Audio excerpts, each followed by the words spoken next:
अस्सलाम वालेकुम dear students, welcome in my YouTube channel. अच्छा, ये डिस्कस है आज एमसीक्यूज़ के बारे में, एंटी टेस्ट और इंटीग्रेशन के बारे में। कि जैसे ये मैंने लिखा है कि integration of zero is dash. तो स्टूडेंट्स याद रखना, integration and derivative are anti process.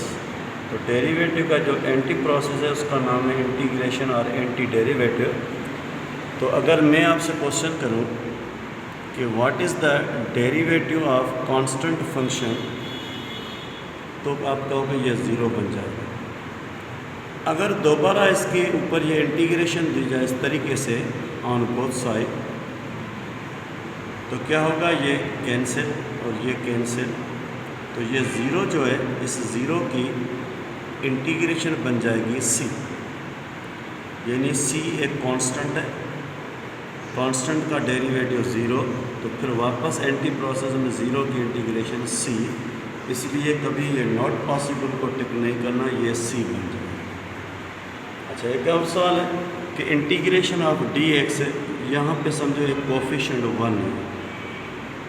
अगर मैं आपसे क्वेश्चन करूँ कि what is derivative of x with respect to x, तो एक्स का विथ रेस्पेक्ट टू एक्स यानी ये 1 बन जाएगा। अगर इसको वापस एंटी प्रोसेस किया जाए इस तरीके से, तो क्या होगा, ये कैंसिल, 1 की इंटीग्रेशन वापस एक्स मिल जाएगी।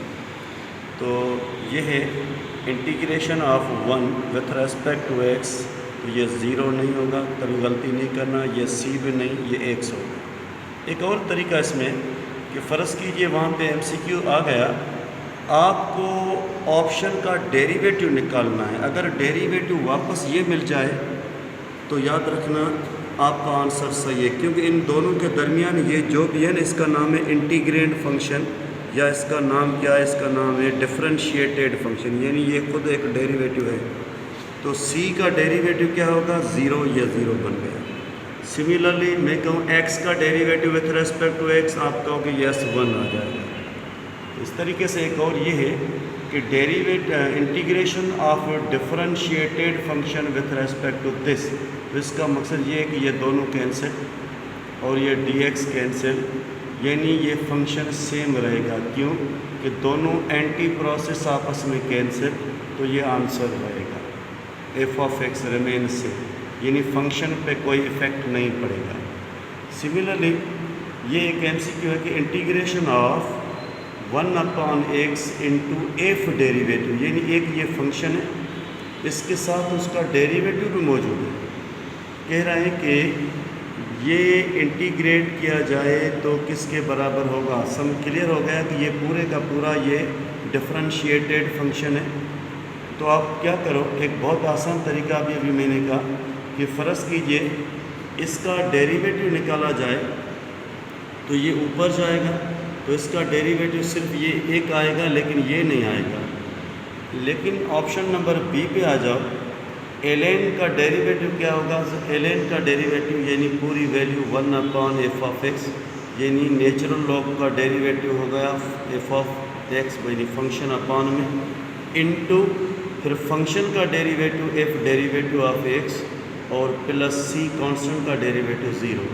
तो ये पूरी वैल्यू वापस आ गई, इसलिए ये ऑप्शन नंबर सी सही है। क्यों कि ये डेरिवेटिव के बाद वापस ये वैल्यू कंप्लीट शो हो रही है। सिमिलरली यहाँ पे ये इंटीग्रेशन है विथ रेस्पेक्ट टू टी, यानी इसमें डोमेन वेरिएबल जो है ना, इंडिपेंडेंट वेरिएबल टी है, और ये यहाँ पे लिखा हुआ एक्स। तो आप ये नहीं कहना कि x के ऊपर पावर 1 है इसलिए x स्क्वायर अपॉन 2, नहीं, ये ऑप्शन गलत है। तो ये भी किस तरीके से होगा कि ये x with respect to t कोई इफ़ेक्ट नहीं करेगा, तो ये एज अ कोफिशिएंट बाहर चला जाएगा। तो इसको हम इस तरीके से लिखेंगे कि x इंटीग्रेशन dt, यानी वही सेम यहाँ पे 1 आ गया। तो 1 की integration with respect to t क्या होगी, रिमेन t, यानी इट मीन्स ये एक्स टी प्लस सी, ये आंसर सही है।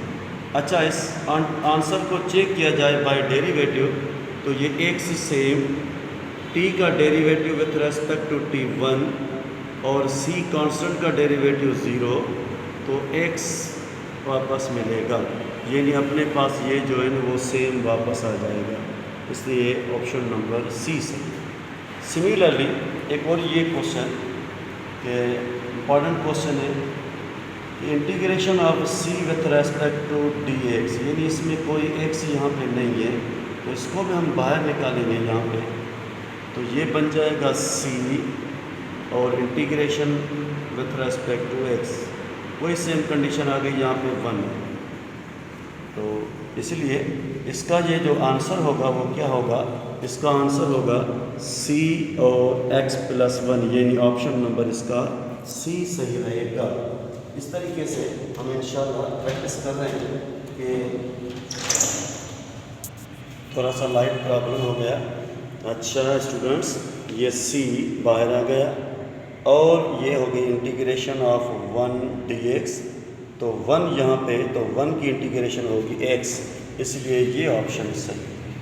अगर इस ऑप्शन को इस तरीके से लिखा जाए सी एक्स प्लस सी और वापस चेक किया जाए बाय डेरिवेटिव, तो ये सी यहाँ पे एक कोफिशिएंट है और ये सी एक कांस्टेंट है, तो ये सी सेम एक्स का डेरिवेटिव 1 और ये कांस्टेंट का डेरिवेटिव 0, तो अपने पास वापस सी मिलेगा, ये सी यहाँ पे मौजूद है। ठीक, होप यू अंडरस्टैंड। आज ये एक छोटी सी क्लिप आपके लिए